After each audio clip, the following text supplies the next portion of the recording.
खुलुमबाय बे समाव जोङो दिनै डक्टर आब' अनजलिनि जे एपिपि दल हा दोलो बे दोलो दैदेननायाव दिनै आङो 22 नं दरं गाजुलि समस्तियाव आं दिनै जिबायदि रायजोनि अनसायनायखौ आङो दिनै मोनदों बिभिन्न जाति जनगोष्ठीया दिनै बे एपिपि हान्जाखौ दिनै गोबां बेबायदि अनसायदों बेखौ जों गोबां रायजोनि हाजार हाजार रायजोनि जि अनसायनायखौ दिनै जोङो मोननो हादों दिनैसिमहालागै जोङो बिभिन्न जाति जनगोष्ठीया दिनै बे दोलोखौ माने सोलायनायखौ दिनै माने बिकल्प सोलायनायखौ नागिरनानै दिनै गोबां हाजार हाजार लोब लोब रायजो राजाफ्रा बे दोलोखौ दिनै नाजावनानै लादों।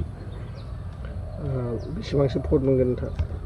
आङो दिनैनि तारिखाव दिनै 20,000सो भट आङो मोननो थांगासिनो दङ मानोना बेयाव बेंगलि माइनरिटि आदिबासि बर' भट गासैनि जातिनिफ्रायबो आं दिनै भटखौ मोनगोन बे आंहा मोनसे फोथायनाय दङ। नोंथांनो मानि सावगारियाव होनांगौ? आंनि सावगारिया जाहैबाय दाम्पारनि सावगारियाव भटखौ होनानै देरहाहोगोन बेखौ आं मिजिंथिदों। नोंथांनि फेक्टरा सोर जागोन? आंनिथ' फेक्टर आं दिनैनि तारिखाव दा बेयाव BPF थाबाय BJP थाबाय UPPL थाबाय आंजोंथ' दा फेक्टरा UPPLआनो आंजों बेबायदि मोनसे कन्टेस्टआव फैगोनखौ आं नुहुरदों बर्थमान। थेवबो नोंथांखौ फेजेननो हानाय नङा?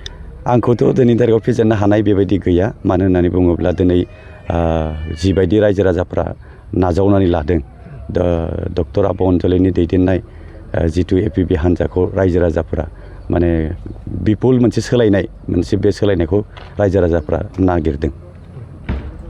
थारैनो एपिपि दोलोआ सरकाराव फैगोन नामा बेबार?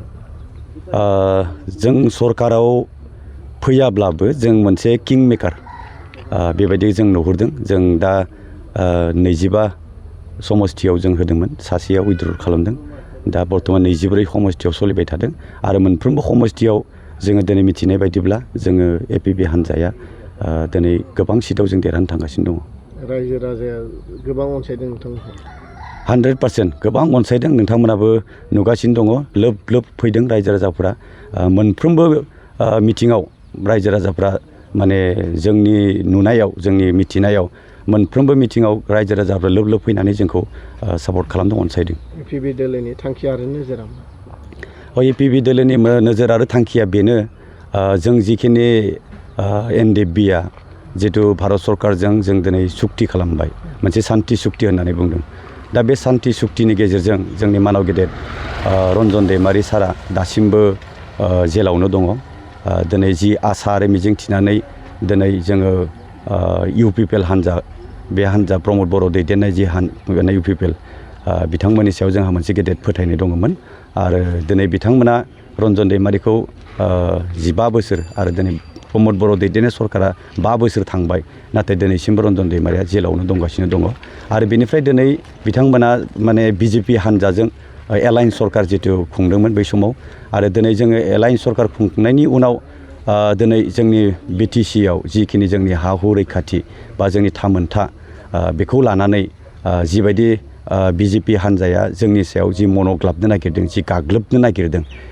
बे हा हुखौ जों रैखाथि होनांगोन जोंनि ट्राइबेल बेल्ट ब्लक आरो जों थै जिउ होनानै मोननाय जि 6 सिडुल दा बेफोरबायदिखौ दिनै BJP सरकारा जिबायदि जोंखौ माने होखारनो नागिरनाय बा बेखौ मोनसे जोंखौ ओरैबायदि मोनसे नासयनो नागिरनाय दा बेनिफ्राय जों उदां खालामनो थाखाय बे गासै थांखि बिथांखिखौ लानानै जों दिनै एपिपि हान्जाखौ जों दानाय जादों।